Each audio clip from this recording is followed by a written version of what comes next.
It all begins in silence. The soft wind, birds singing, the gentle crunch of tires on dirt. Out here in nature, things just are. No rush, no pressure, no noise. Just you and the path ahead.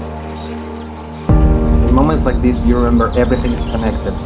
You're part of the forest, the air, the sunlight streaming through the trees. Everything breathes with you. Everything flows. But then, something stirs inside. A spark, a pulse, the urge to go beyond the calm, to break the rhythm, because the same nature that soothes us also dares us. It pushes us to feel more, to move faster, to live harder. And that's where adrenaline begins, when the scenery turns into a blur, when every turn reminds you you're alive. It's not just about riding, it's about feeling, about letting go, letting your heart set the pace. Because life isn't always labeled with silence. Sometimes it's lived at full speed.